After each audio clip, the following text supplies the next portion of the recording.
of the World Series happened last night, and it was a flippin' awesome series. It was the only 18 inning game, well, second only, I guess, in World Series history. So they basically played an 8-game series and a 7-game series, and Game 7 went into the 11th. I hate the Dodgers, but the Blue Jays, they played them really well, and it was a fun series. The starting pitcher for the Blue Jays today was Max Scherzer, who also closed out the game, not closed, but started Game 7 of the World Series for the Nationals versus Shohei Ohtani of the Dodgers. Both teams didn't score until the third, until Bo Bichette hit a monster, a moonshot off Shohei Ohtani, bat flipped it, 3-run homer, gives the Blue Jays a 3-0 lead, and that place erupted in the Rogers Center. That was epic. In the top of the fourth, Teoscar Hernandez hit a sac fly. That could have been way worse because they had bases loaded. But then Dalton Varsho out of nowhere dove and caught it. He couldn't get the runner at home, but he saved probably 2, if not 3 runs. Varsho, as a former Diamondback, that guy is such a good defender. He can hit a little bit. That made it 3-1, still in Toronto's favor, but the Dodgers are on the board.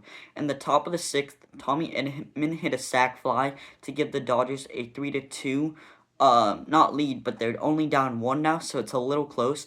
But in the bottom of the sixth, Ernie Clement, who is an absolute dog, contact first guy, loves to just steal bases, hit. He does everything right. He barreled a double up in the gap to have a double, and then Andres Jimenez, their number 9 hitter, drove him in to make it 4-2. So that made Toronto fans breathe a little bit, but the Dodgers fans, they know that nothing is close with them. So that made it 4-2 Toronto favor. In the top of the eighth, Max Muncy hit a solo shot to make Toronto fans nervous. It was 4-3. Still in Toronto's favor, but it's a lot closer. In the top of the ninth, the Blue Jays brought down their lockdown closer, Jeff Hoffman, who were 3 outs away from a World Series for the Toronto Blue Jays. But Miguel Rojas, their Dodgers number 9er, who's a glove-first guy, hit a solo shot into the seats to tie it.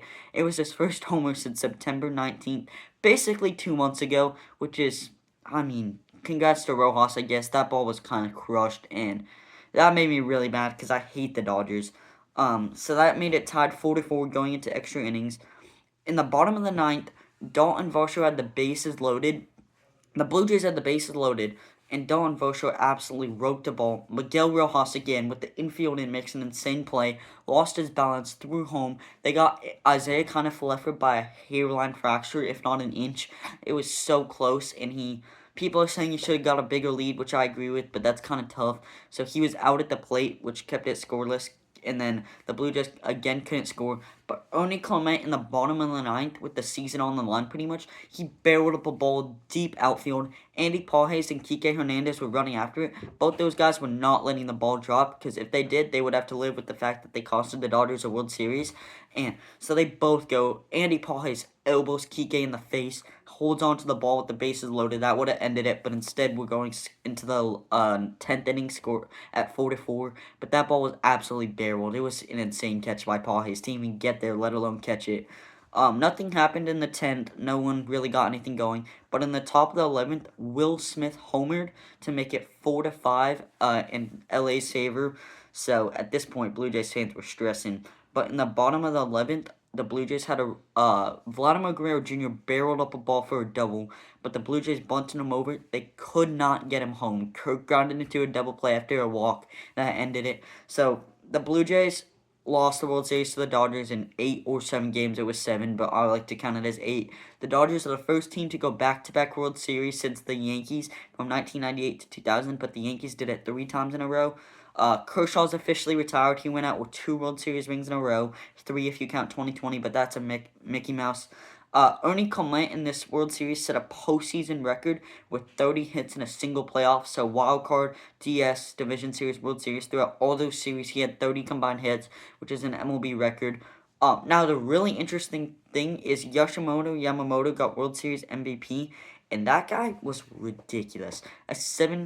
In 17.2 innings pitched, he had an ERA of 1.02 with 3 wins and 0 losses. That guy's just a dog. He's an insane pitcher, and that Dodgers team is unfair.